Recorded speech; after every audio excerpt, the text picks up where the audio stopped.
Good afternoon and welcome to Edgewater Health Mind, Body, and Spirit Wellness Program. And today we are recognizing International Women's Day. I am LaTanya Woodson, the Director of Community Health Education at Edgewater Health. This afternoon, our panel discussion will honor 4 trailblazing women who have dedicated themselves to prioritizing mental and physical health and well-being in the communities they serve. March is also recognized as Women's History Month. As we celebrate both occasions, we acknowledge that empowering women in our communities and around the world strengthens family units.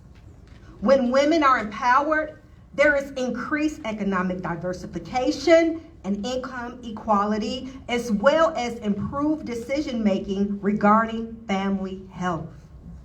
Empowered women provide better care for their children, foster stronger family dynamics through equal partnerships, and promote positive gender roles within the family. Ultimately, the empowerment of women leads to equal opportunities, creating more stable and thriving families. In addition to promoting empowerment around the globe, I'm reminded of one of the most powerful quotes attributed to our author and philosopher, Ayn Rand. She indicated, the question isn't who is going to let me, it's who is going to stop me. At this time, I want all women to stand together as we celebrate and honor those who are making a difference. Stand, please, because this includes you. Whether you are here in person or joining us virtually, this message is for all women. When women support and empower one another, it leads to meaningful change. I salute you. So on behalf of our CEO and President, Dr. Danita Johnson-Woods, who is committed to making a difference in the health and well-being of our community and has been recognized for her leadership in numerous accomplishments, I would like to extend our gratitude to Ivy Tech Lake County and the Links of Northwest Indiana chapter for partnering with Edgewater Health to make 2025 International Women's Recognition and Women's History Month possible. You may have a seat. And thank you again. And before we go into a transition into this powerful discussion, again, I would like to thank our sponsors, Ivy Tech Lake County, for allowing us to hold our event here honoring women. And I would also like to recognize the Links. If you can stand for a moment where we recognize you as well. Northern Indiana Links. Thank you. As we transition to this powerful discussion with some powerful women, it is my pleasure to introduce your moderator for this afternoon. She is none other than Miss Chelsea Whittington. Chelsea is a native of Gary and proud graduate of Westside High School, salutatorian of Howard University. She received her bachelor's in broadcast journalism, magna cum laude, and Purdue University Master's in Organizational Communication, summa cum laude. Her career in public relations and communication spans more than 30 years, having worked for the Peace Corps Recruiting Office in Arlington, Virginia, the Office of Congressman Charles Rango, JWA Boys and Girls Club, Lake Area United Way, Horseshoe Casino, the Gary Community School Corporation, Johnson Publishing Company, and the Chicago Urban League. Wow.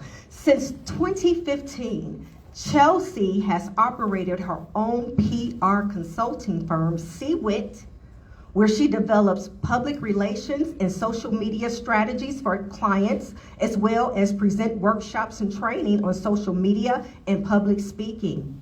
Just recently, CWIT PR LLC was certified by the state of Indiana as a women minority-owned business, which will yield greater visibility of her firm and lead to the procurement of government contracts. Congratulations, Miss Chelsea. She's a longtime member of the Trinity Missionary Baptist Church. She serves on a number of boards and committees throughout the Northwest Indiana, Chicagoland areas. She's married to Terrell and enjoys spending time with her lovable dog, Pepper. Please help me welcome the CEO of CWIT Public Relations, Miss Chelsea Whittington.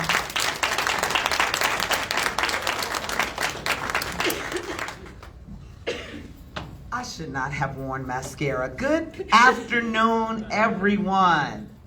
Good afternoon. We are celebrating women, and I am on 10 today, so I hope you will join me in this illustrious occasion. I'd like to start off by thanking Dr. Danita Woods for this opportunity to be on this platform. And I'd also like to welcome our dynamic panelists who will definitely provide great insight, nuggets of wisdom, and just all-out inspiration today. No pressure, right? I'd also, as I peruse the room, just like to acknowledge Dr. Karen Bishop Morris of Edgewater Health. Thank you so much. We've worked on the team to get to this day. I see friends, I see family, and I know that there are those who are watching virtually. I'd also like to acknowledge the superintendent of the Gary Community School Corporation, Dr. Yvonne Stokes, is here with us today. And if I would just like to acknowledge that I have two new team members who are here with us today, Tamaya Hamer and Kennedy Rozier. They are on my team, and this is their first day, and I told them that this would be the perfect opportunity to network with individuals who are just already out there making things happen. And certainly I know there are board members that you will acknowledge at a later time because I don't want to miss any names, but I do see our Lake County prosecutor, Attorney Bernard Carter. Thank you so much for being here. And all of our Link sisters that are here. We have another board member. Please share your name so that I don't get it wrong. Tracy Williams. Miss Tracy Williams is a board member as well as a Link sister of Northern Indiana, a board member for Edgewater Health. Thank you so much for being here as well. And Tara Robertson from the Edgewater team, I also wanted to acknowledge you as well because I've worked with all of you and LaTanya to get to this day. So are we ready to jump in? Yes. All right, I am the type of moderator that I like to engage and get you excited about the topic at hand. And I just mentioned to Dr. Woods that March is a special month for me in a variety of ways. Number one, it's my birth month. So I'm celebrating and accepting gifts all day and all month. But more important, as we have gathered today, we are here for Women's History Month, and in more particular, International Women's History. And I feel that our panel is very reflective of that in diversity and in their various backgrounds and expertise, and I can't wait to jump in. And without further ado, I'm gonna open like this. Be at the right place at the right time with the right attitude, ready to go to work. Those were the words that I had to say every day in first grade, thanks to Mrs. Averett, my first grade teacher at Ernie Pyle Elementary School in Gary, Indiana. I'm still using that many, many years later. She is, I'm sure, looking down, making sure that Chelsea Stalling, now Whittington, is handling her business inside and outside of the classroom. And so I thought of her this morning as we are celebrating women everywhere, alive, and those who have gone on. I celebrate you, Mrs. Averett, who gave me my foundation when she told me, you like to talk so much, we're gonna do something with that. So I'm using my voice in a positive way in various spaces. And now it's time to meet our amazing panelists and to share with you what our theme is for today, which is Accelerate action. I don't know who developed that, but I really, really love it because it's about, when I think about acceleration, I think about we have to get moving. This is urgent when we're accelerating action. And this is the theme for International Women's Day. And Edgewater Health is doing that by recognizing these trailblazers who have made it their mission to prioritize mental and physical health and well-being in the communities that they serve.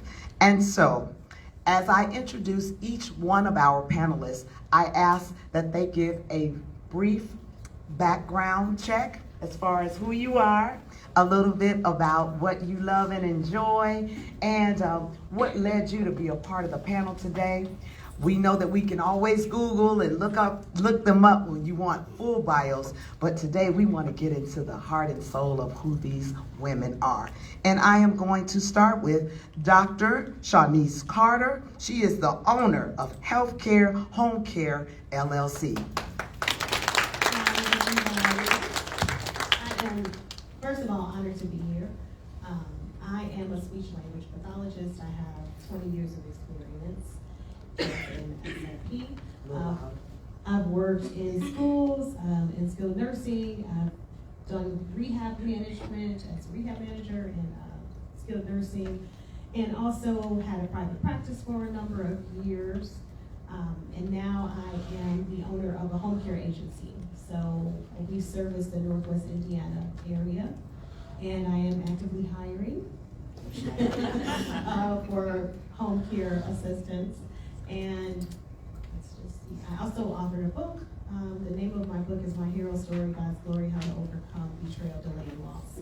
And the reason that I did that was just to be able to put something out there for people to have a guide of how to move forward. So, you know, the thing that we have here with accelerated action is really, I would say, summarizes my contributions in terms of my field and everything. I am a wife and a mother of 5. 3 of my kids are in college. One just won a pageant, so I have to shout her out. But again, I'm happy to be here and looking forward to this conversation just as well. Dr. Shawnice Carter. I was waiting for you to get to the part about 5 children because everybody always does this. Yeah. 5 children where? But you are an amazing mother and a mover and shaker in this community. Thank you, Dr. Carter. I'd like to call on our next panelist, Jessica Kern, who is the founder president of Raindrops Rising Foundation. Welcome, Jessica. Thank you. First of all, I am honored to be here as well. Thank you all for having me here. I'm honored to sit with all of you ladies. I am the founder and president of Raindrops Rising Foundation. We serve all of the state of Indiana and even into other states within the Midwest, providing free advocacy and rehabilitation services for survivors of sexual violence. We provide everything from legal aid to clothing to relocation services to transportation to anything that they need at no cost. We work very heavily within the legislative body of Indianapolis, trying to change the laws so they are more victim focused and minority protective rather than perpetrator focused. So we work very heavily within the Indiana State House. I have been in the advocacy field now for a little over 12 years total, with a background in skilled behavioral nursing as well as healthcare, and then which led me into straight advocacy. I am, what led me into this field to begin with is I am a trafficking survivor myself. So somebody told me something a long time ago, shortly after my youngest son was born. Sorry, it's already.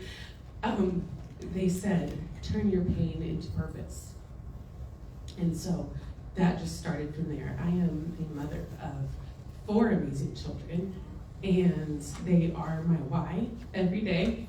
And I get to do this with, look, it's already. I thought I was gonna be good.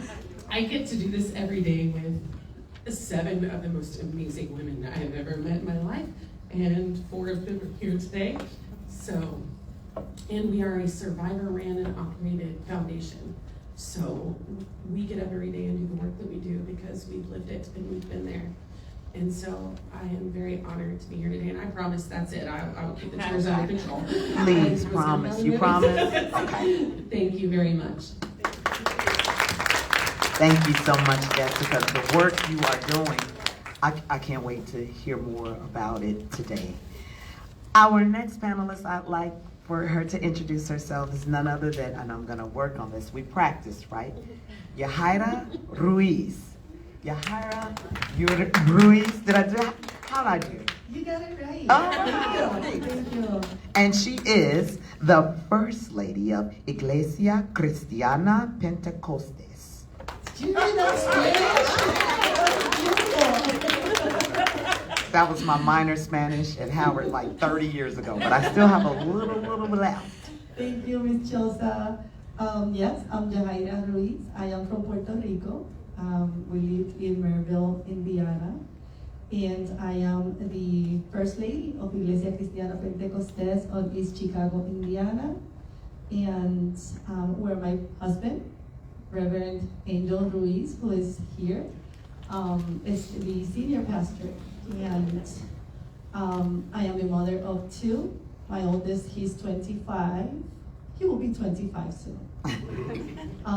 His name is Alejandro. My youngest is Amanda. She's 18 years old. I am also a grandmother of a 2 years old. His name is Liam. And I am very humbled to be here among you all. And for that, I give God the glory and the honor. As I speak among us today, I will be sharing with you all based on my personal faith of journey and experience. And I understand that maybe not all of us, are coming from the same background or perspective. Since I am introducing myself, I wanted to deeply show you my respect.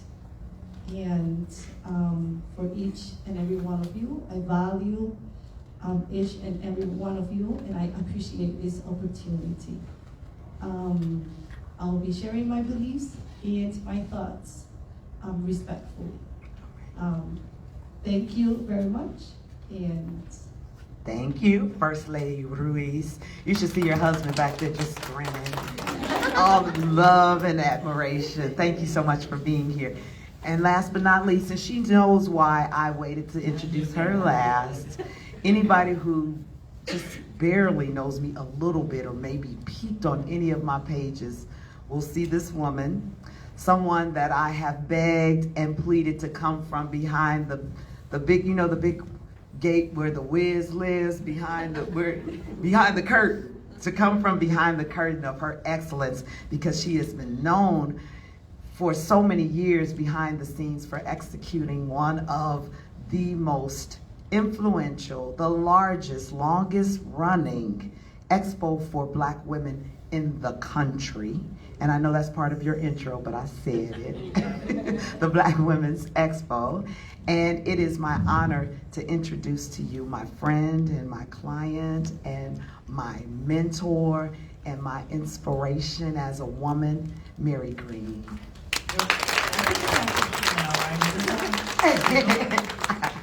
Okay, my name is Mary Green, and I am the founder of the Black Women's Expo, which this coming August will be 30 years, believe it or not. A public place from day one, which they didn't think we should be there, where we marched right in there and took some space and didn't know what we were doing with an expo, didn't know how to get the union involved or general services contractors. Some of them wouldn't even take our phone call, but we are there, and we have been there from the beginning. So it is August 1st through the 3rd. I also have an event planning company, which is MGPD Events. We do events all over the city and outside of the city. And last November, we did the Urban League Golden Fellowship dinner. It went from a ballroom and a hotel to McCormick Place with 2,500 guests for dinner, and Fantasia was our entertainment. So we love events. I listened to some of the things what the ladies were saying earlier and realized I'm a survivor too. but I never say it. Say it. Yes. Rape and kidnapping. A long time ago. However, I think I'm beyond it. I think I am until I hear it. But I'm glad to be here, glad to talk about my journey and the business, what it took to stay in the business as we are now, 30 years later. So, and I'd like to introduce Kendall, one of my colleagues who is sitting back here. Who's here today. So my office is in Chicago. I live in Evanston. Long drive, y'all. Long drive, but I'm glad to be here. I'm glad you are here. I'm glad they're all here. Aren't you all intrigued already? Let's give them all a round of applause. I promise I'm gonna hold it. If you all hold it together, I will hold it together. Deal? Deal. All right, Dr. Carter, I'm gonna go back to you. You talked about your home health care business, being a mom, and let me just let you all know the process by which we arrived at the various questions. We had a powwow on Zoom. We talked about different areas of focus, and then the ladies selected questions that they would feel comfortable answering, but anybody who knows me, that I can go off script based on how the conversation is flowing. There may be a follow-up question or something that pops in my mind that I think we all need to know. So just flow with me, ladies, but I'm gonna start on script with Dr. Carter, and she has several questions she submitted that she thought, hey, I can speak to this, and I'm gonna start with this one. What have some of the dinner table conversations been around diversity, equity, and inclusion? Tell me a story, Doc. Wow, okay, so. And if you Gonna could get make right sure, into it? yes, right into the mic so that everybody can hear who's live streaming as well. Okay, just recently, I had a conversation with my daughter about diversity, equity, and inclusion, and especially with the executive order to stop it and how it impacted major businesses. And so one of the things right away is we stopped shopping at a favorite store of mine, and she asked why. And to know how much, as a mother of 5, I go to the store and I enjoy this store's privileges of a drive-up order, right? So I'm like, oh, I need this for dinner, I forgot this, I'm gonna put this in the cart and picking it up. But it was important for me to, especially for my children, to show them that you have to stand for something or fall for anything. And again, these are my own, personal thoughts.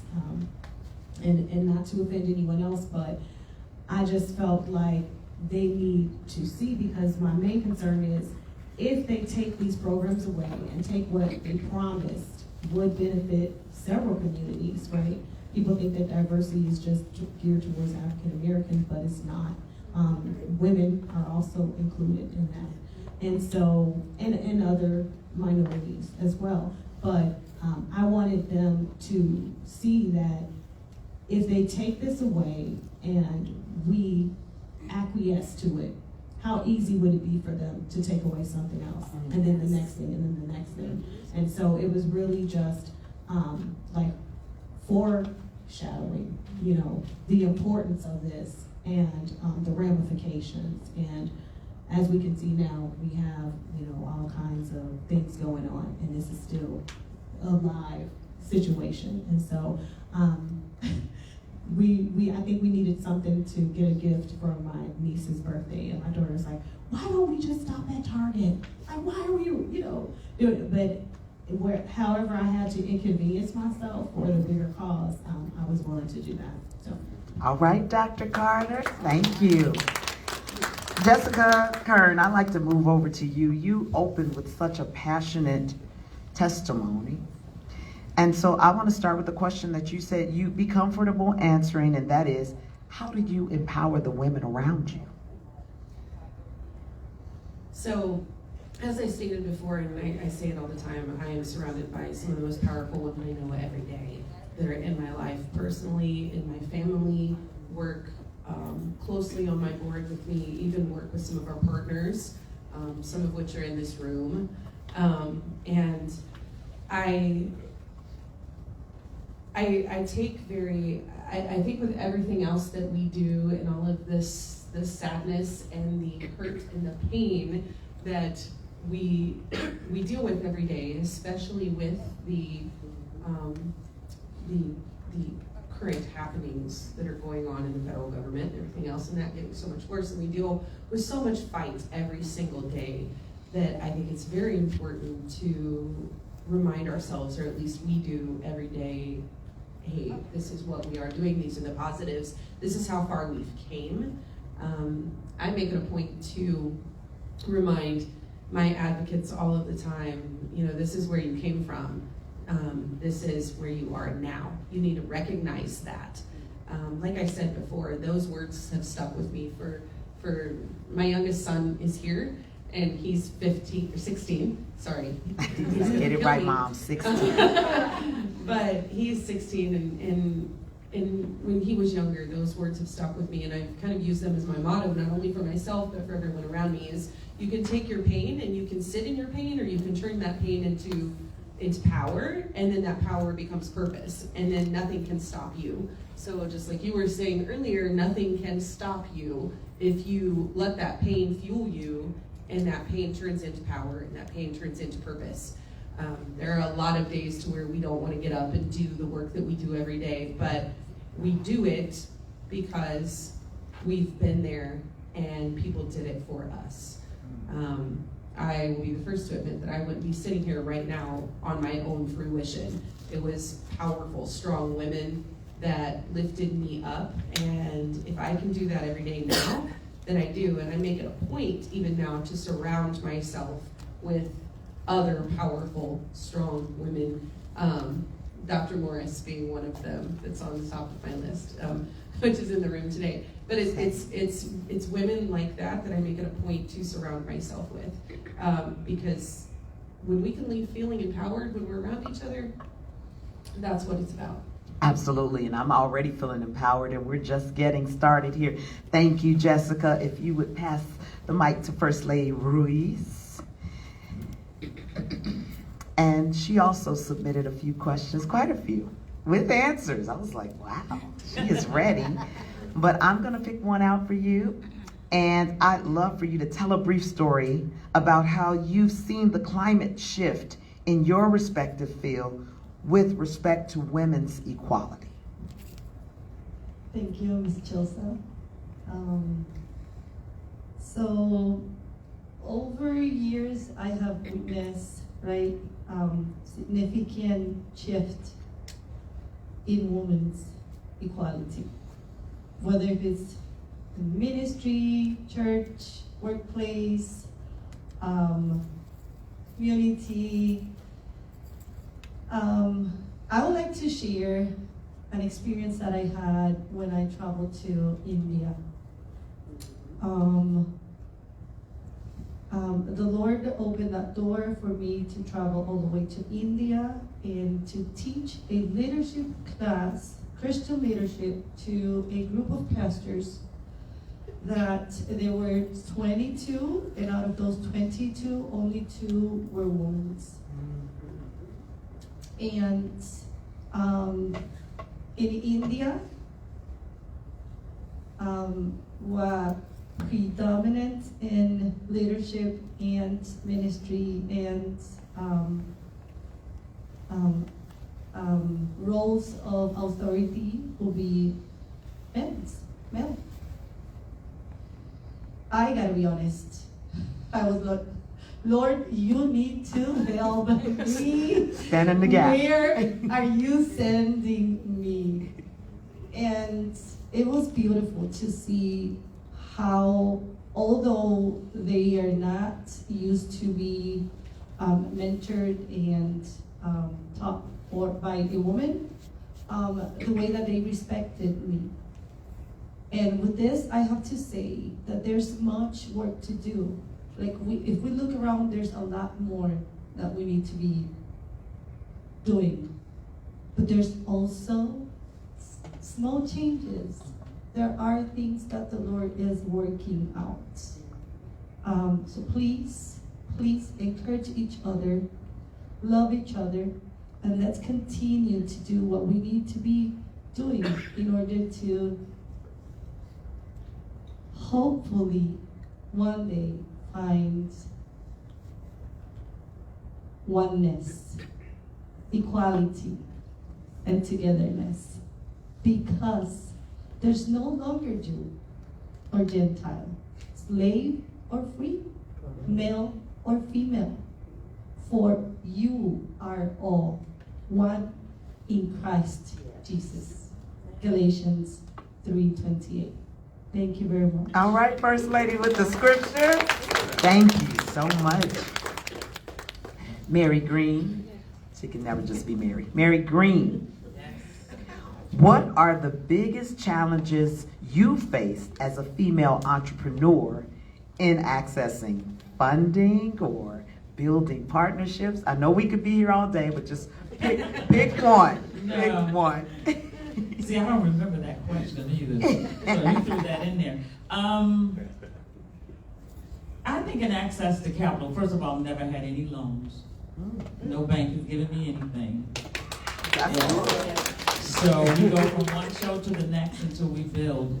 But it was corporate sponsors, which is something that we worry about now with our new president, who is taking everything DE&I out of the picture.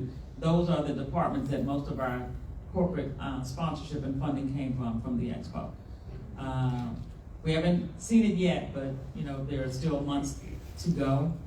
But we never had any access to capital in terms of, and no one brought it to us as well.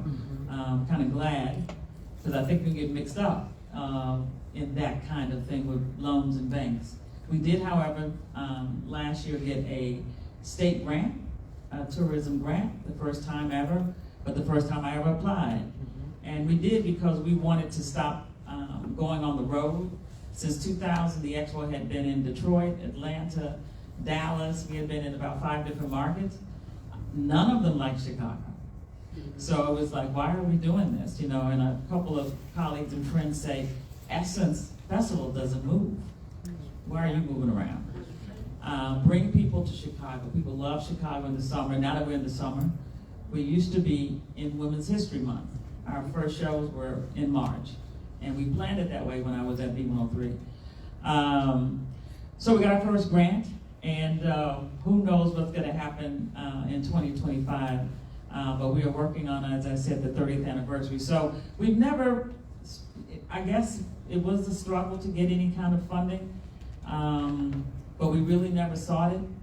But it's constant struggle to get corporate support and brand support. There are many different, I will say this, corporate brands that we spend a lot of money on that they won't spend on us. I remember the first time I was in auto, and if you know anything in terms of stats, Black women buy more cars than anybody. Do we? Yes. Well, you can go out in the parking lot, you'll see. We buy big cars, but the point of it is that none of them really want to spend money with us. They figure we're going to buy them anyway. So we go through that kind of conversation with many of these corporations. We haven't had an auto sponsor in a few years. I think the last one was Ford, and you probably won't catch us in a Ford, but not that I have a problem with them, but none of the big guys. Also, some of the cosmetics, hair care brands. It's hard to get Mael and those guys, and will stay and be a part of our show. But let me try to get L'Oreal or some of those clients is very hard to get. So we've had a struggle in that, but I guess because we do have so much support from our own and from those that have been with our show a long time, I don't look at it that way. All right, thank you, Mary. And I would like to connect that with Dr. Carter as I go back to you, where you were making your statement as far as where you decide to shop, what brands you decide to support. It does have an impact when you think about where your allegiance lies and that reciprocation and support. So thank you for shining that light on it, Mary. Dr. Carter.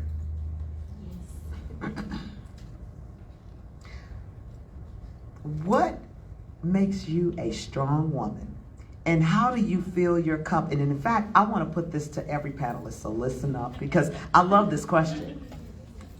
What makes you a strong woman, and how do you fill your cup to make sure you have the energy, that's the key word, the energy that you need to be all for yourself, your family, your job, everything that you're involved in. Fill us up. Tell us how you fill your cup, starting with you, Dr. Carter, and then we'll move to Jessica, Ms. Ruiz, and then Mary. I think what makes me a strong woman is that I set goals for myself, and I know that there will be challenges while trying to achieve those goals, but it's really just the determination. Like, I have been through so many different detours, and delay is not denial, right? So I think that it is very important to not give up, to be persistent, to, first of all, even set goals for yourself. And in setting those goals, understanding the position that I'm in as a wife and as a mother, I know that this is beyond me. It's for my children, you know. It's for anyone who is looking at me and thinking that, you know, I admire her fortitude or whatever the case may be. And how I fill my cup up? Yes. Okay, so I have a great support system. My mom is here, my aunt is here, and so growing up, I had representation of strong women. You know, my mom is that for me. My aunts are that for me. I talk about them, I reference them all the time, even in the book that I wrote. Even going to church and the older women in the church, the seasoned women in the church would say, "Oh, you're so beautiful. You know, you're so, oh, you know, it's so great to see you." And just giving those affirmations. Yes. Yeah, and so as a child, I didn't know what that was. But as a woman, I can go back to those specific memories and say, wow, they were empowering me. You know, that was so important to even carry on into my adult life. And now being the age that I am, I'm sorry, I couldn't resist. Now being the age that I am, it's my turn. Like, I'm like, you know, I'm now that woman. I have to stand in that position and be the woman, the seasoned, quite seasoned, but in the church, you know, to empower the younger generations. And so for me, how I fill it up is just spending time with my family. I love spending time with my family. I love doing something that has a purpose. I love, if I have a platform, I want to use it to encourage other people. I want to use it in a positive way. And then I pray. A lot, a lot. And so that's just the balance that I need. I can tell when I'm off spiritually because it overlaps in every other area of my life. And when I need to come and just get into a place, a posture of prayer, I will do exactly that. And I also speak affirmations, and I have them on my wall in the bathroom, you know, for my kids to see and to speak. But those are some things that are important to me. Thank you for those tips. And moving on to you, Miss Jessica, what makes you a strong woman, and how do you fill your cup to be what you need to be for everybody else? Some days it's harder than others, but I will say what I would say makes me a strong woman is for many, many years because of where I came from. As I said before, I am a trafficking survivor, and when you come from a space like that, the world and everyone in it throws you away. The stigmas surrounding all the things that come with that are, you know, the world, it was constant no's. It was doors slammed in my face. I was the problem. I was the bad person. You're never gonna be anything. You're never gonna amount to anything. We don't believe you. And I dealt with that for many, many years. I didn't even disclose my story until I was 30 years old for that reason. I disclosed it to one individual who was my kids' father, who has passed away now. But he, you know, I didn't feel safe to come forward and even disclose that. And then once I did, and I became on my advocacy journey, as I said, right around the time that my youngest son was born, part of the reason why I did that is because I was like, you can tell me no all you want. You can judge me for my past all you want. You can judge me for anything all you want, and I'm not going to stop. I have to be 10 times louder than anyone else. and I have to knock 10 times harder than anyone else. We have been able to, in just a short period of time, in under a year, forge relationships with over a dozen senators at the State House for that reason. We show up and we don't leave until they talk to us. And I think that that's a lot of it, that determination, like you were talking about, is that I won't leave. I will be there at 8 a.m. and I will knock down the door until they talk to me. And you know, not just on issues of sexual violence, but issues, like I said, with women or minorities or suicidality or anything like that. We show up and we knock down the doors with all these issues that coincide with survivorship. So it's just getting all of those no's and me saying, you know what, that's it. I had hit my rock bottom and I was at my low when my kid's father passed away. And the last thing he said to me was, go make it worth it. And from then I just haven't taken no for an answer, no matter what anyone said. And I still have people to this day that will come at me, and I don't care. It's that determination and that willpower to just keep going. And I think about it this way: if with the work that I'm doing, if I can help just one girl not have to feel like that. And people ask me all the time, what's my favorite part about my job? And I'm like, well, my job is not really a happy day job, but I speak at a lot of colleges, and I speak at a lot of events, and I speak at a lot of, well, I guess just events. And I have never spoken at an event ever, not once, where I haven't had someone come up to me afterwards and disclose. And that's why I keep doing what I'm doing. So it's like, if I can help make a difference in that one person's life, then that makes my pain and what I went through worth it. As far as what fills my cup, my faith, my spirituality, definitely, I pray a lot.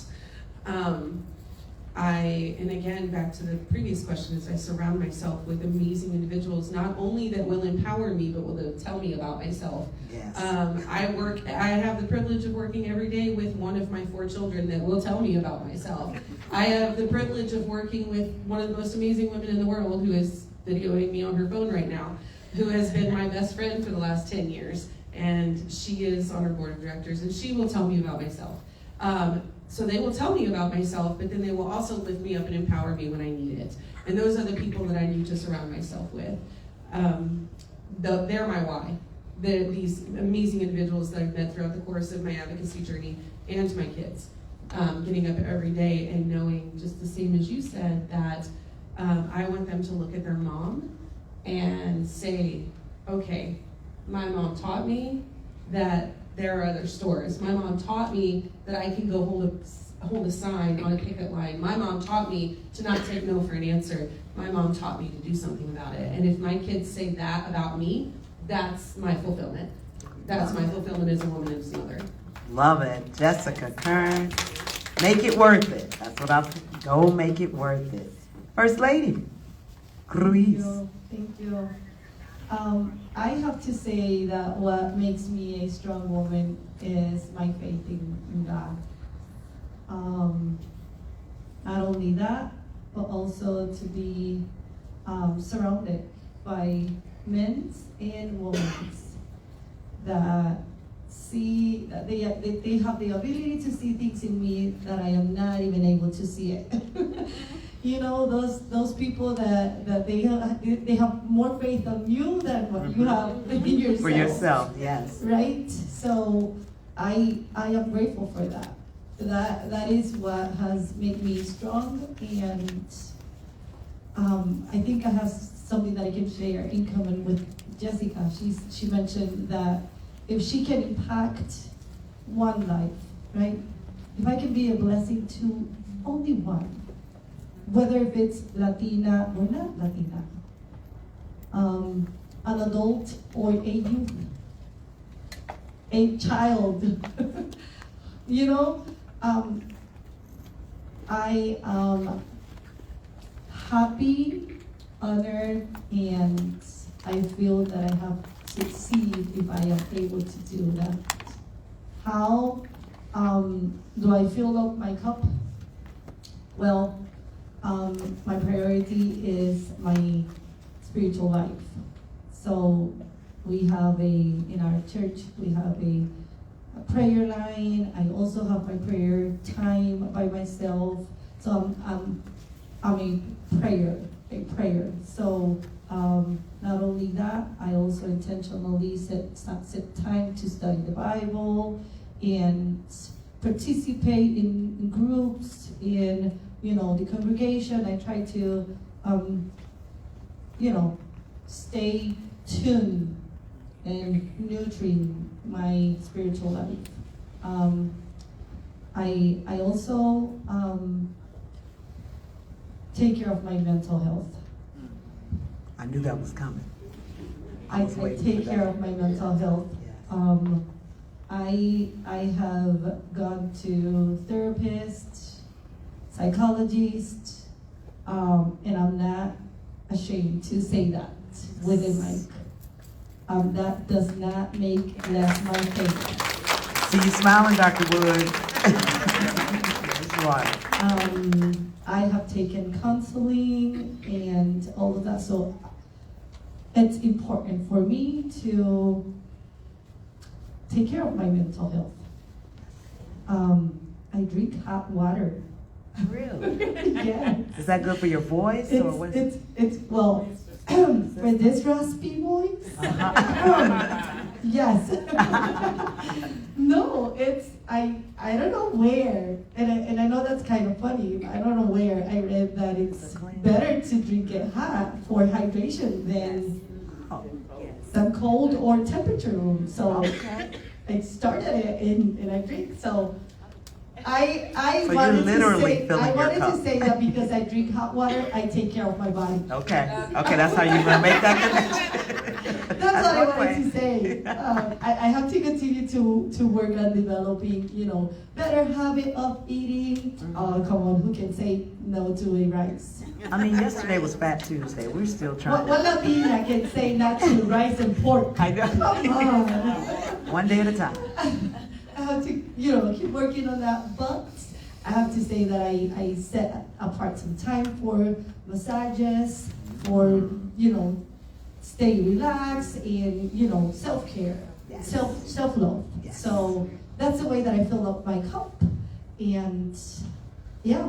Thank you. Those are some great tips. And the reason I'm asking this question is so that you all make note of those things that you aren't doing and add them to your list, whether it be affirmations or drinking hot water is your thing, or self-care for sure, and taking care of your mental health. All right, bring us home, Mary Green. Right. I feel like I should be out there. No. Sitting next to people who are really taking care of themselves. When you said strong woman, I wish I considered myself that, even though I know I must be. But do I use that as something I say about myself? Probably not. And most people who have worked with me or been colleagues or sponsors, they would call me tough, not strong.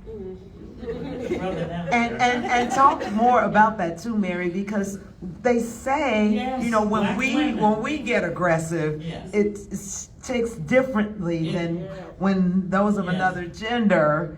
And I think I've dealt with that over the years. Okay. Being, how would you have an expo? Even women still ask me, how did you start in McCormick Place? Why not?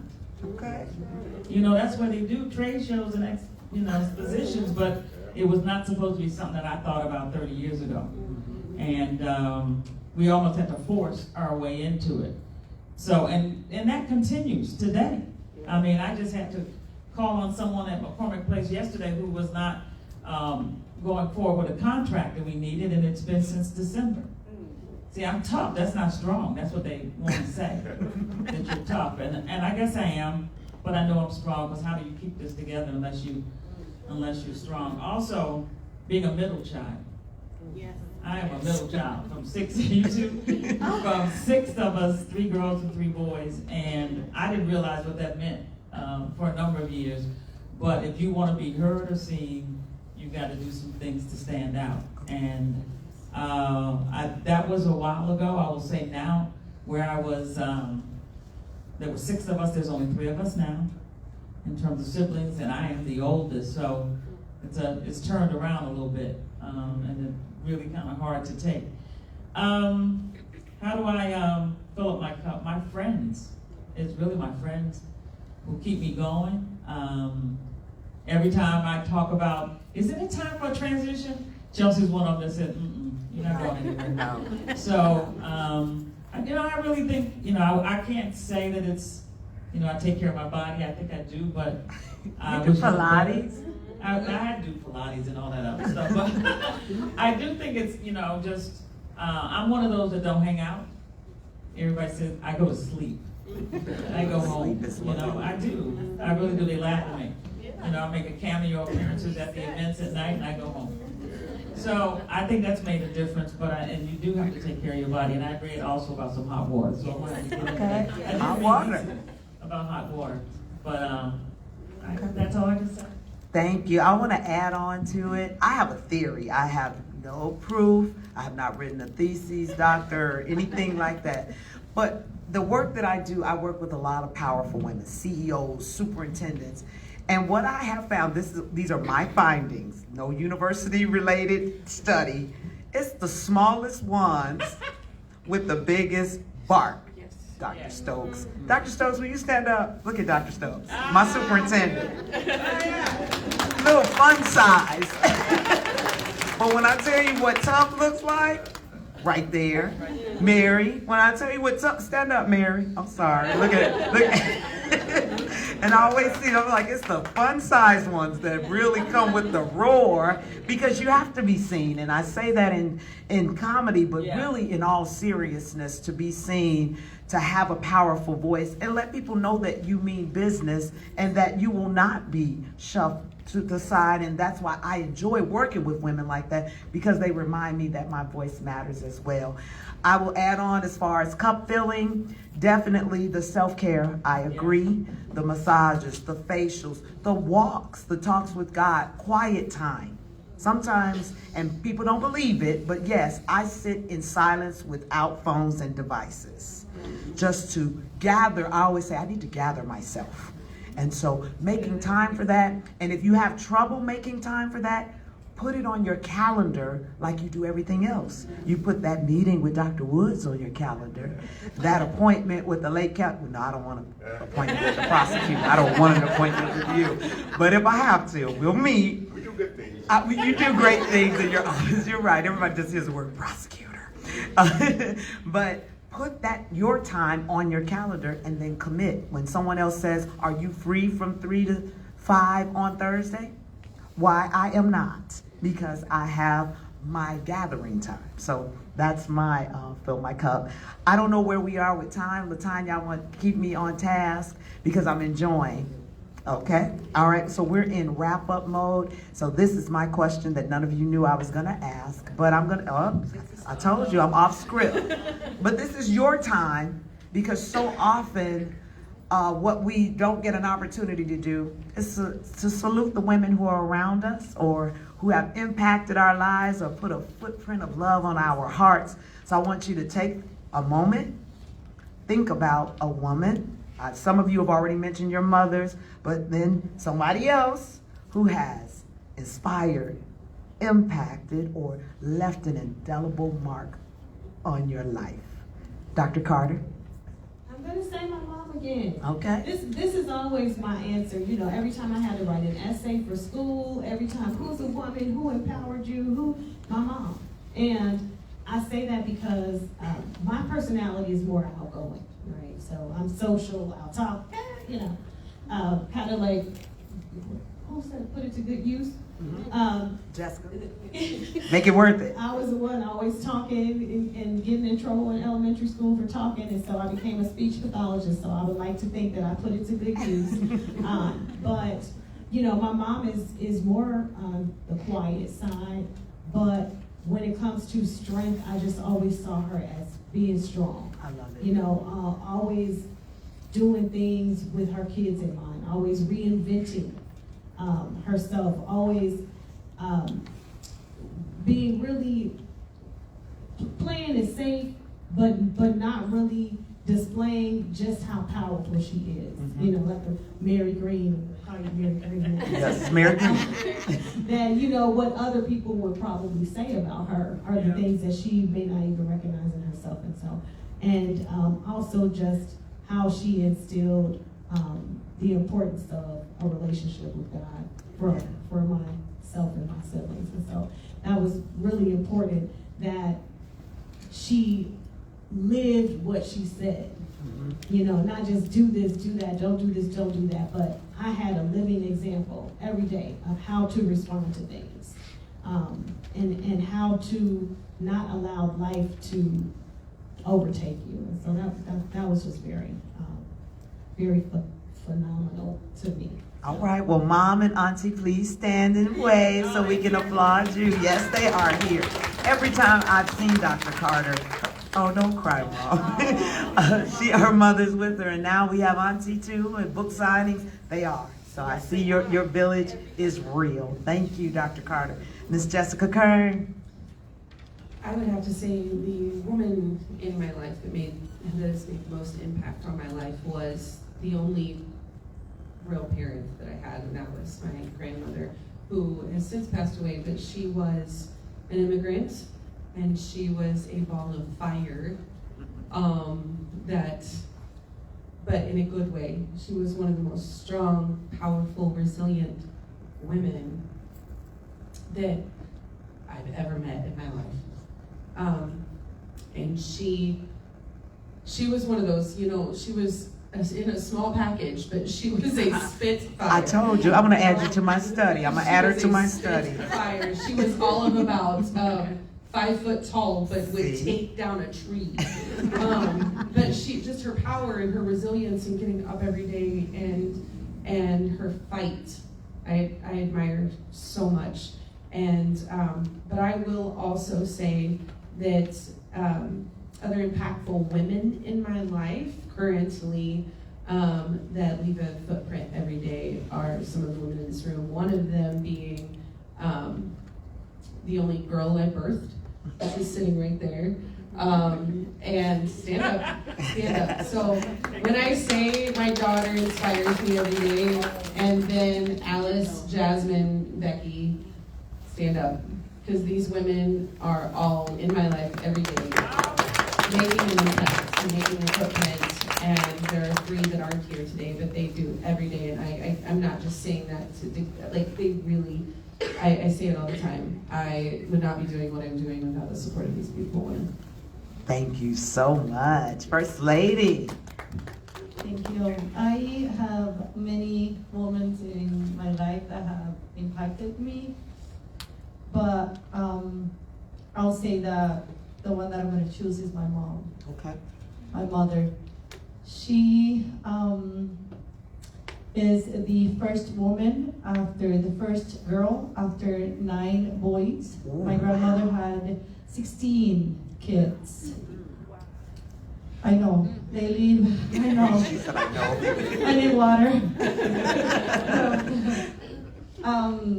Yeah, they live in poverty. It was a house of only 2 rooms, and the 16 of them, they were like lying up in a room. Yes. And after being the first girl, after 9 boys, my grandfather, he needed it to leave the house on Sundays and travel far away to work, stay there, and come back on Fridays at night. My grandmother they had nothing to do on weekends, making babies. That's it. Is that what it was? Now that I'm thinking about it. And he was coming on weekends only due to the poverty that they were living at. My mother, she needed it to stop studying to take care of her siblings, although she was youngest than them. But because she was the first girl, it was expected for her to do that, to do the laundry at the river, and wasn't a washer and a dryer. She needed it to grab the basket and walk all the way to the river and over there at the rock, do the laundry for all of her siblings. And she finished her GED at night. And not only that, she got married to my dad. My dad was alcoholic. She suffered domestic violence. They ended up by being divorced. She never got married again.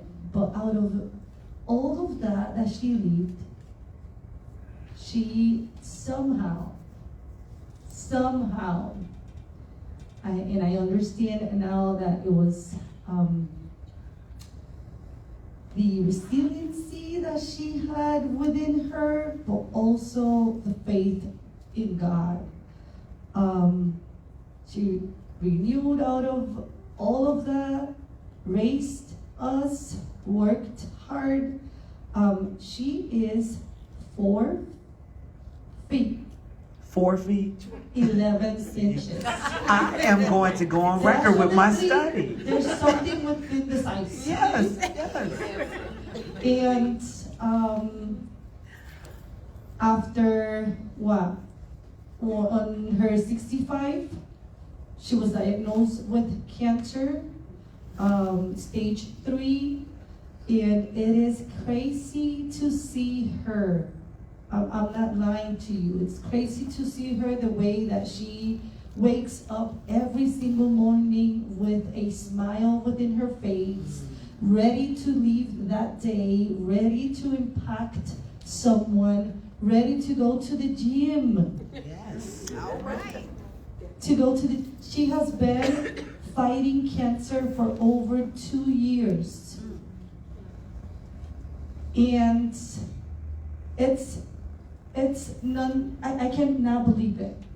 The way that she continues to loving to live, loving God, and loving to love others. And definitely the way that she lives her life impact me. Since she was raising me, still today, she keeps impacting me. And yeah.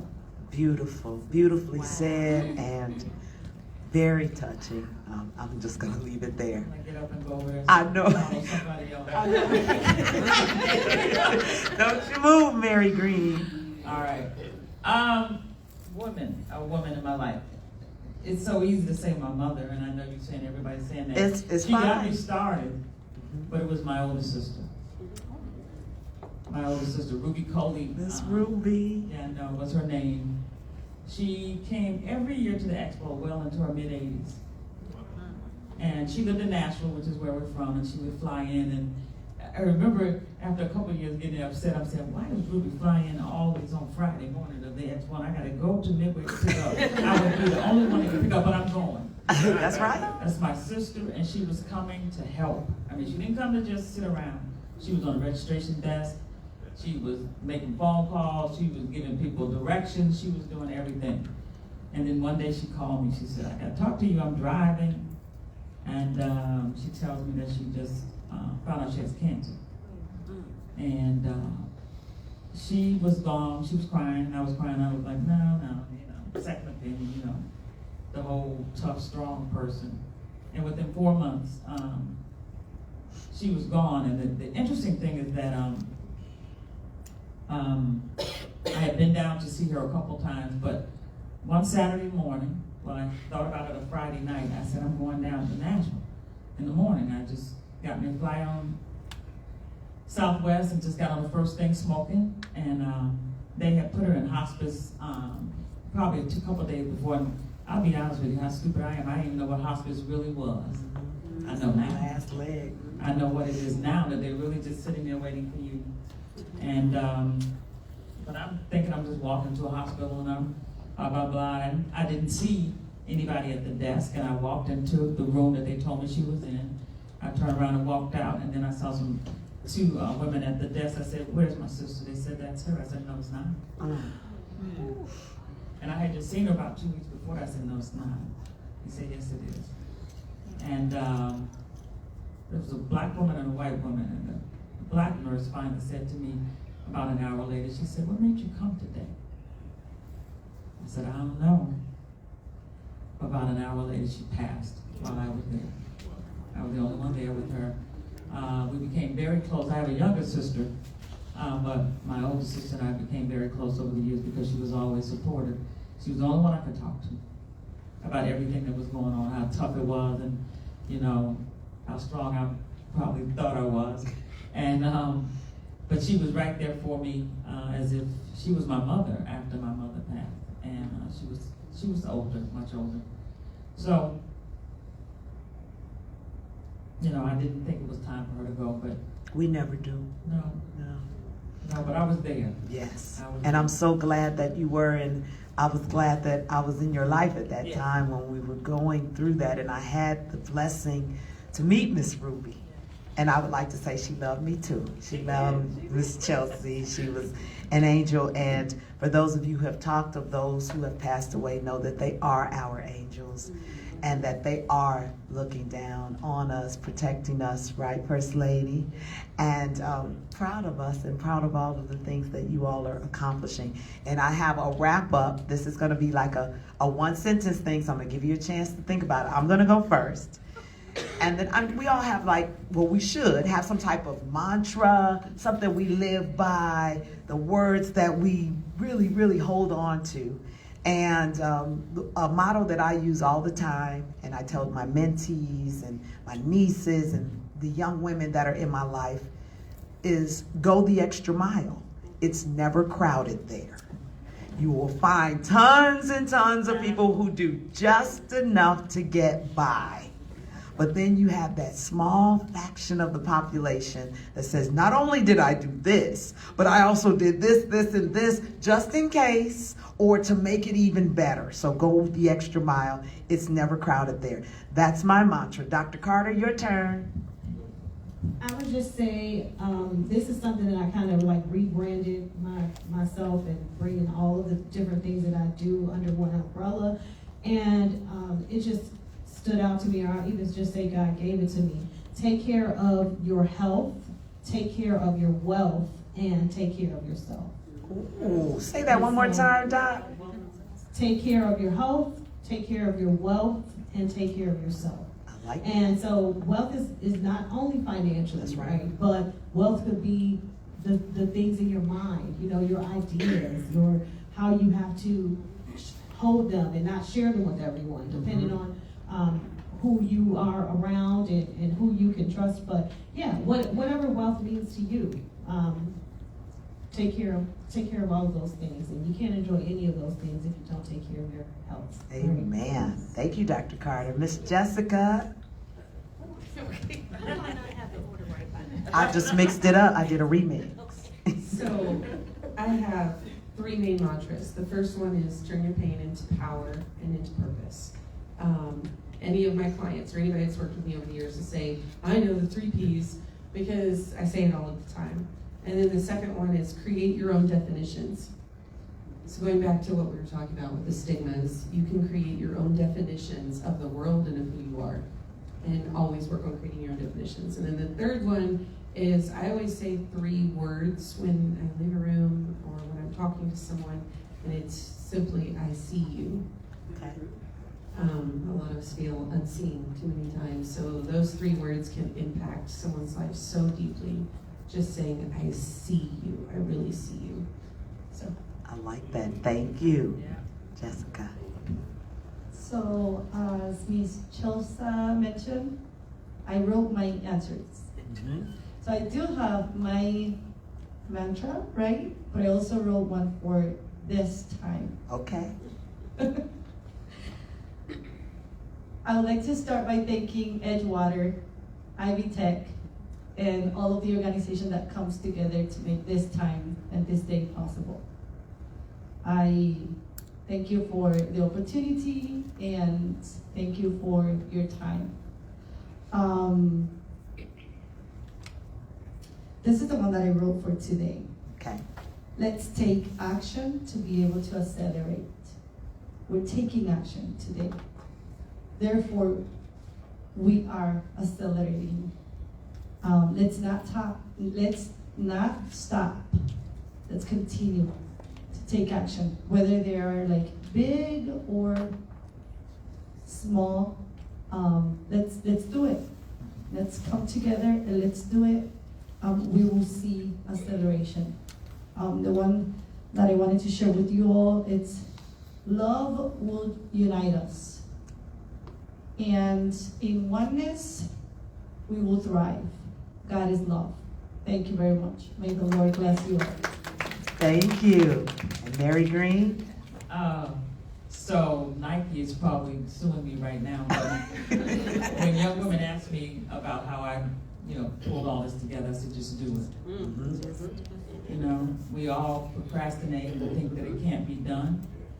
I remember when years ago, I created the world's largest steppers competition, which some of y'all can step. Yes. 4B103. We did it for 15 years before we stopped. But when we wanted to go into the Sheraton Hotel, they would return calls. Me and the Anheuser-Busch guy, he was calling. We found out that the date we wanted was available. So we just did it. We walked in on a Saturday morning and wouldn't move until y'all gave us the date. So that's mine. Just do it. Just do it. Can we have a round of applause for this phenomenal panel? I don't know about you, but I am so inspired. I hope my mentees who are here today, I told you, inspired. And I would like to invite, Latanya, are you coming back to move us further in this program as we can wrap up? And thank you so much. It has been my honor to serve as your moderator. I've learned so much, and I admire each one of you so much. Round of applause for Chelsea. Please keep accelerating in your various areas, and now you can see why they were selected for the diverse fields that they represent, the ideals and just the motivation that you bring from the spaces from which you come. Mary, welcome to Northwest Indiana. Keep coming back over here with us. We're doing great things, and I do ask that you also support the expo in August. We'll be sharing more information. And a little side note, we actually had Angie Stone as one of the performers last summer. So we were just working with her and her team. And so that's a message that I'm sending to you, that tomorrow is not promised. For those who don't know, she is a singer who passed away in a car accident over the weekend, and she was one of our performers. So whatever you're going to accelerate it today. Latanya?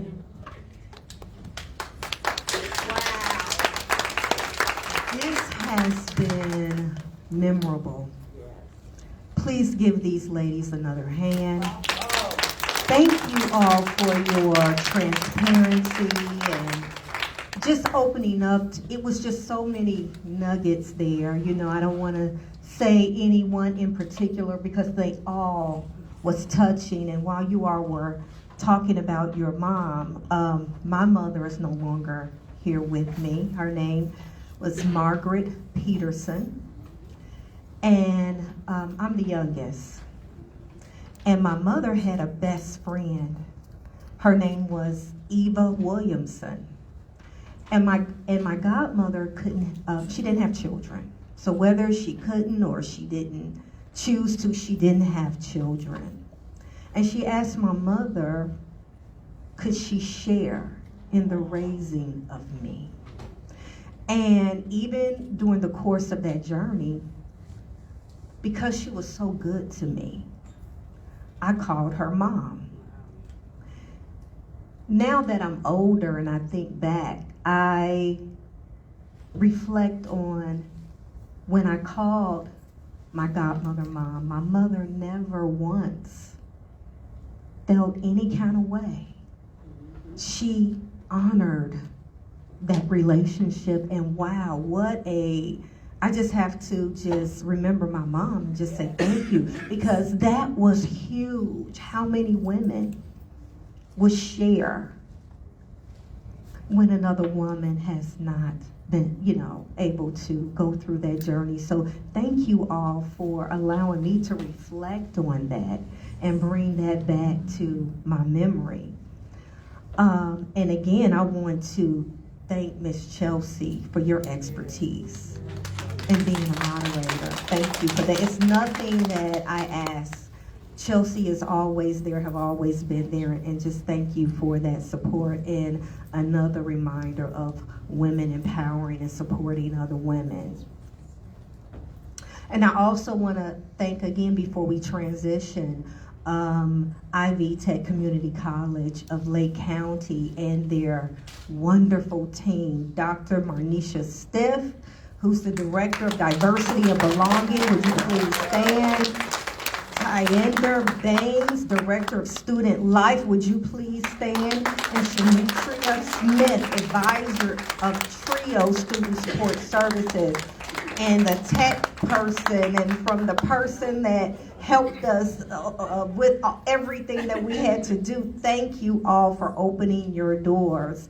And again, the links of Northern Indiana. Would you please stand again? And I believe we have some more links to come in. We want to recognize you all. Thank you all for your continued support for Edgewater Health and the Mind, Body, and Spirit.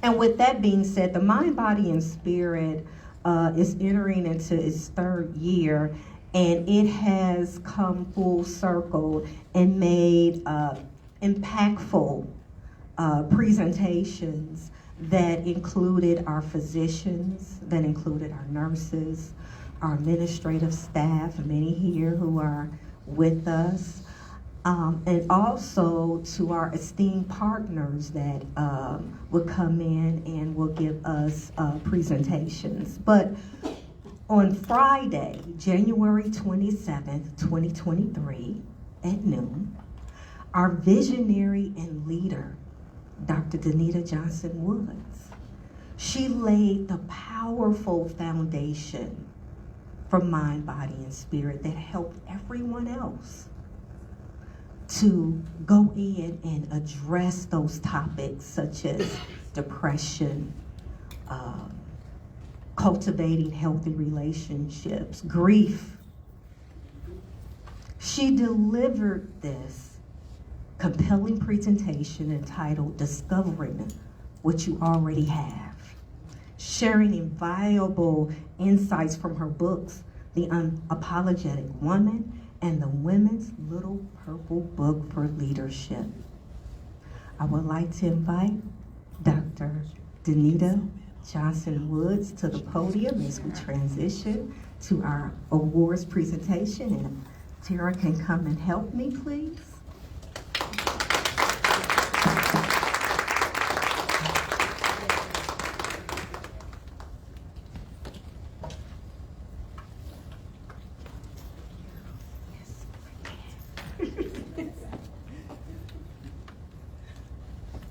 Okay, I would like to, and again, thank you all. We can see now why you all was chosen to be this year's Women, Empowering Women in honor of International Women's Day and also Women's History Month. So thank you again. Presented to, and I'm going to go ahead and read the caption. In recognition of your continuous commitment to accelerate action for gender equality. International Women's Day, March 5th, 2025. The first award goes to Dr. Shanice Carter. If you would like to come up and have a few words next. And before you say, you would like to take a picture first.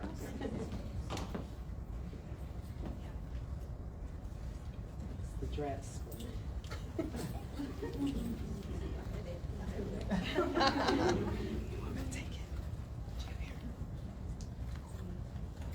One more? What? Yep.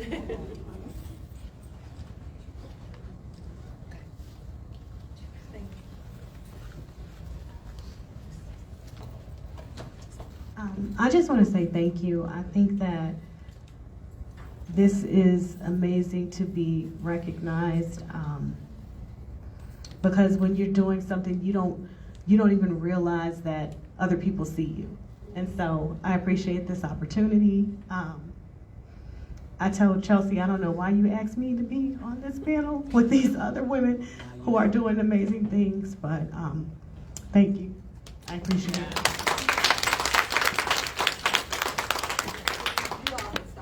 Making me cry. You know, I'm not a person that's hard to cry. So the next person presented is Miss Mary Green, President of NGPG.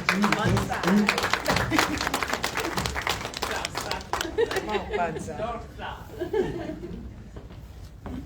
Come down there. not that short, you know.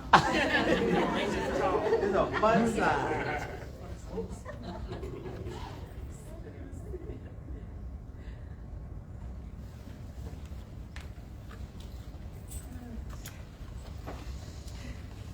What can I say but thank you very much. I didn't expect this at all. I'm not going to cry. But I will tell you that I am humbled, I think, most times. I'm surprised by what women think about the expo. I'm even surprised we're here 30 years later, but I can tell you, you know, with 25,000 women that come to our show over the 3 days, I realize how big the platform has become and what we offer. We keep the prices low. If my brother, who went to Brown University, had anything to do with it, he'd move me out of the way quickly. Because he said, you give away everything. But when I talk to women who have never been at the show and just getting started, starting a small business, I say, call me later. Because there's always booths at the end that someone hasn't taken. So I thank you, and I'll be back.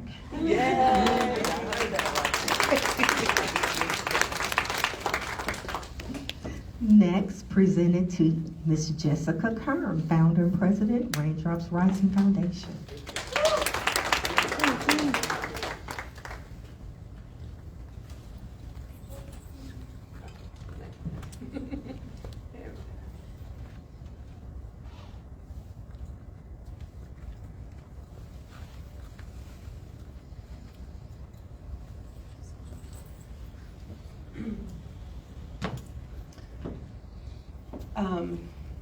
First of all, I'm normally not this emotional when I speak in public, but to be honored, I am a survivor. I'm also a feminist.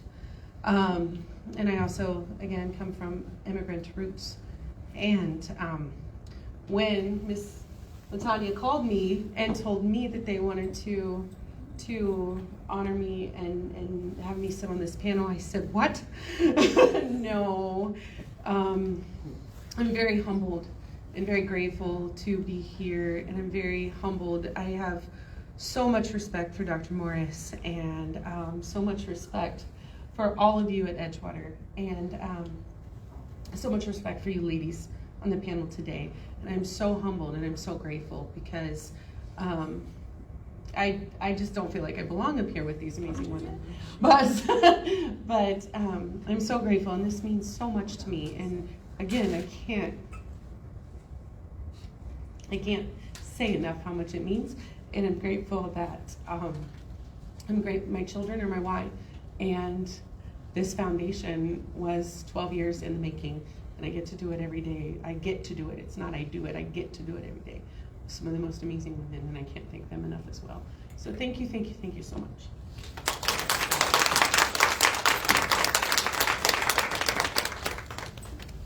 And next, First Lady Yahara Rudez. I'm not as good as speaking in Spanish, so.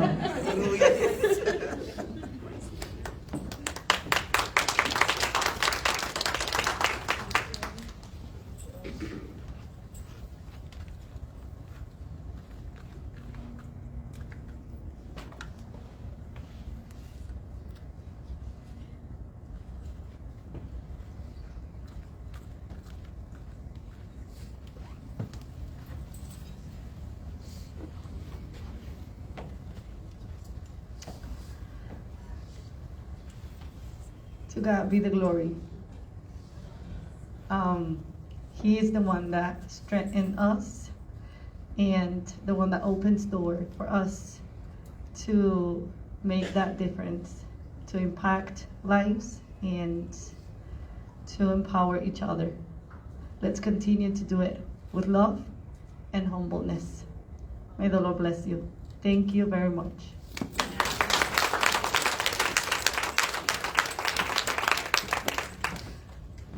Thank you all again for coming here to celebrate. You are truly helped make Women's Month history for all of us. Now we're going to have our closing remarks by our CEO and President, Dr. Danita Johnson-Woods.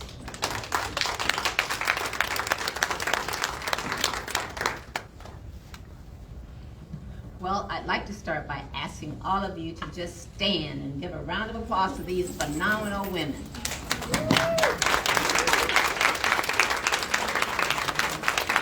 They are all so unique, and they've come through their journeys in very different ways. And it's good to hear from them, because I know that from every last one of them, you probably heard a little nugget of something that touched your heart, a place where you've been, that they've been. So I just say kudos to all of you, and continue to do exactly what you're doing, making the world a better place for all of us. I also want to take a moment to say thank you again to, it's already been said a number of times, to Ivy Tech for allowing us to use this space, but also to the Northern Indiana Links. That is another group of phenomenal women that's out there always making a difference in our community.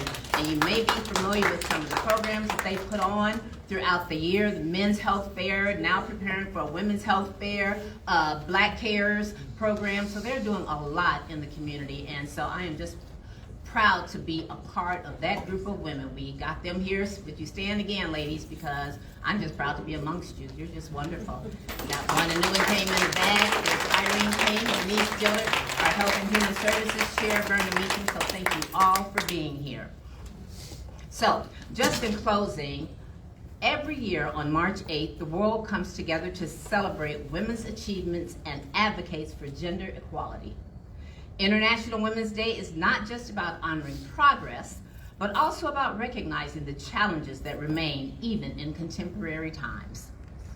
We wanted to use this particular opportunity, International Women's Day, to move the gender agenda forward.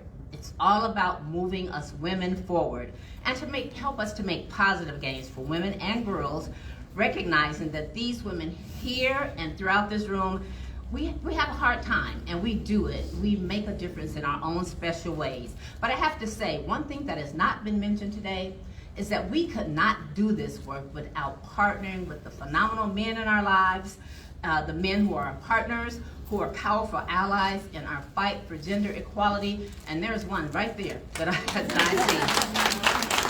And I will tell you, Bernie Carter is active in the community in terms of issues related to diversity, equity, and inclusion. He's doing a lot of things in terms of women's efforts and helping to support women. And I can say I count him among my closest friends. He has been there for me in terms of being not just a friend, but a confidant. I can talk to him about anything, whether it's personal, whether it's business, and he's always there for me. And I say thank you for that, Bernie. You know, we need the men in our lives as well. And I think about what Mary Green said, her journey has been 30 years. I remember when I came to my position 30 years ago, there was a man, this one happened to be a white middle-aged man, who really supported me in my journey. In fact, he introduced me to a number of the organizations that were really close to women, that had people on my level, CEOs on my level, and they kind of closed the doors to women. But he introduced me there, and when his colleagues said they didn't want me there, he said, "You're just a bunch of old fogies.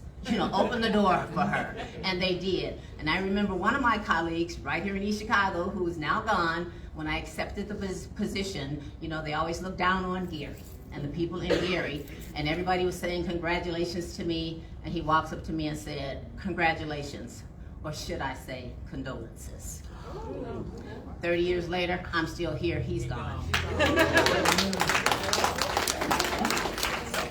This day serves as a reminder to all of us to create a society free from bias and discrimination, one that is inclusive, egalitarian, and diverse, one that strives to make the world a safer place for all women worldwide and celebrates and values them.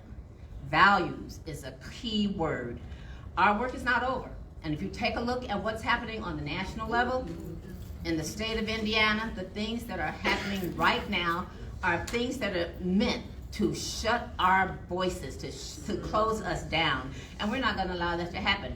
You've got, on the federal level, you've got the effort to dismantle all DEI programs. And you know, I'm gonna tell you, in Indiana, our governor is singing from the same hymnal. He's doing the same thing. So he's trying to shut down programs that support, promote a diverse group of people. So he doesn't want to do that. And they're also making efforts to stifle our voices. I know you heard yesterday, when you go out and you demonstrate for a cause right now, our president said put him in jail. Take him off the streets. He does not want to hear a dissenting voice. And so I take my hat off to all of you women who continue to want to speak for us, to help promote us, and to keep us moving along, because one person cannot stop us. We're not going to allow that to happen. We're going to keep moving. We've done it so far, and we're going to continue to go there. You know, women are still talking about breaking glass ceilings, and many are caught on broken rungs, so they can't get to that middle or senior position that they're trying to get to. And we want to promote women not only getting there, but also in entrepreneurship. You see, we've got several of them sitting here, women who are entrepreneurs. We need those people in our world today, and to make chances and opportunities for other people to continue to do that. We have to continue to move the numbers on getting more women into senior positions and even in boardrooms. And when I say in boardrooms, I'm not talking just about literally. I'm talking about having a seat at the table. Having a seat at the table where your voice is heard, where your opinions are valued, where your voice is just heard throughout the room, and the decisions that are made inclusive of your thoughts. And so I'm just really thinking that you need to have a seat at the table. Don't just go into the boardroom and sit and be quiet. Don't do that. Go in the boardroom, open your mouth, speak up, and be heard. That's the only way we as women are going to move the needle forward. And so together, I just want to say that we can make the world a safer place. All of us, a more opportunistic place where we all have opportunity and a chance to grow and to mentor other women. That's the other thing I want to say, that I've heard all of you say, how you work with other women and want to mentor other women. You know, women have always not been good at that. We've not always been good at that, but I see that we're getting better. But I think the circumstances of our environments, our social environment, our political environment, are making it necessary for us to work together and to do more things to support and encourage one another. So again, my hat off to all of you, and I thank all of you for being here today, and I think it's been a phenomenal day. I hope you think the same.